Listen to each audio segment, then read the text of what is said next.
Bismillah, kita akan mulai perkuliahan statistik. Pertanyaan mendasar. 1. Apa yang dimaksud dengan statistik? 2. Kapan dan di mana kita bisa menggunakan statistik?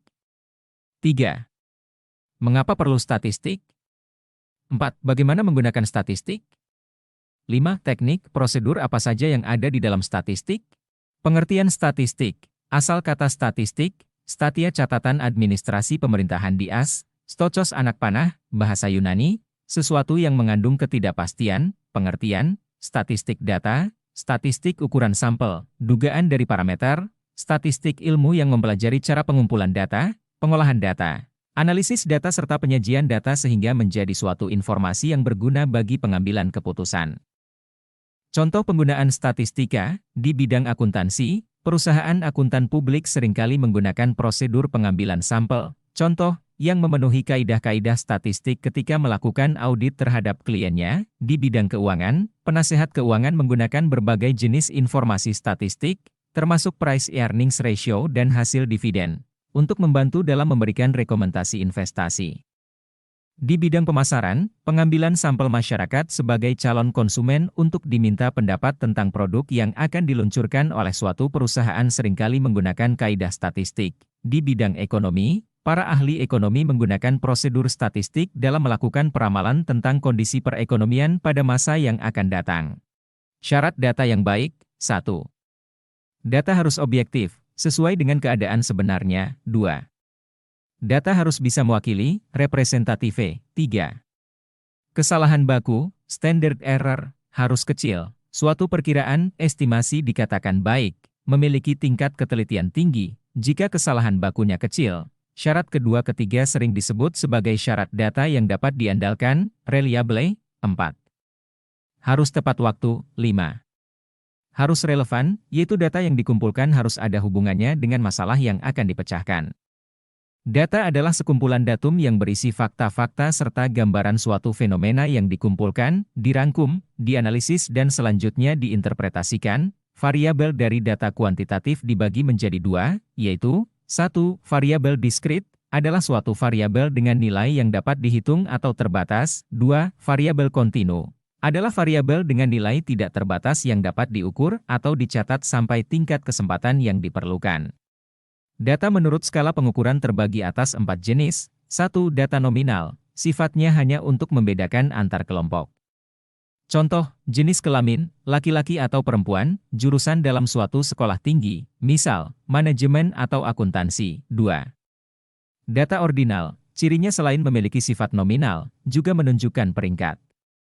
Contoh, tingkat pendidikan, SD, SMP, SMA, skala perusahaan, besar, sedang, dan kecil.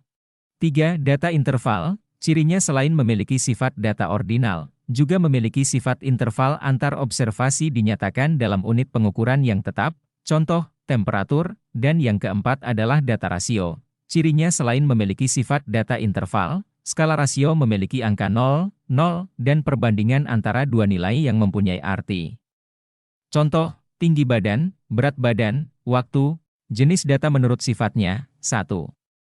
Data kualitatif, cirinya, berupa label nama-nama yang digunakan untuk mengidentifikasikan atribut suatu elemen, skala pengukuran, nominal atau ordinal, data bisa berupa numerik atau non-numerik, misalnya prestasi siswa sangat meningkat, biaya sekolah sangat mahal, penyaluran BOS sangat lancar, dan sebagainya. 2. Data kuantitatif, mengindikasikan seberapa banyak, how many, discrete atau how much, continue, data selalu numerik, skala pengukuran, interval dan rasio, misalnya rata-rata nilai matematika siswa 80, biaya SPP per bulan Rp100.000, 99% siswa dinyatakan tamat dan lulus, dan sebagainya. Jenis data menurut sumbernya antara lain, 1. Data internal, yaitu data yang menggambarkan keadaan atau kegiatan di dalam suatu organisasi, di dalam suatu sekolah, misalnya data guru, data keuangan, data siswa, data prestasi siswa, dan sebagainya. 2. Data eksternal, yaitu data yang menggambarkan keadaan atau kegiatan di luar suatu organisasi. Bagi suatu sekolah, misalnya tingkat daya beli masyarakat, perkembangan biaya sekolah, tingkat permintaan masyarakat, dan sebagainya. Jenis data menurut waktu pengumpulannya. 1. Cross-sectional data, yaitu data yang dikumpulkan pada waktu tertentu yang sama atau hampir sama. Contoh, jumlah mahasiswa UINTA 2022-2023, jumlah perusahaan Go Public tahun 2023. 2. Time series data, yaitu data yang dikumpulkan selama kurun waktu, periode tertentu. Contoh, pergerakan nilai tukar rupiah dalam 1 bulan, produksi padi Indonesia tahun 2013 hingga 2023. Jenis data menurut cara memperolehnya. 1. Data primer, yaitu data yang dikumpulkan dan diolah sendiri oleh suatu organisasi atau perseorangan langsung dari objeknya. Misal, BPS melakukan sensus penduduk tahun 2023 untuk memperoleh data penduduk. 2. Data sekunder, yaitu data yang diperoleh dalam bentuk yang sudah jadi, sudah dikumpulkan diolah oleh pihak lain, biasanya sudah dalam bentuk publikasi. Misal, suatu perusahaan memperoleh data penduduk dari BPS, data perbankan dari BI.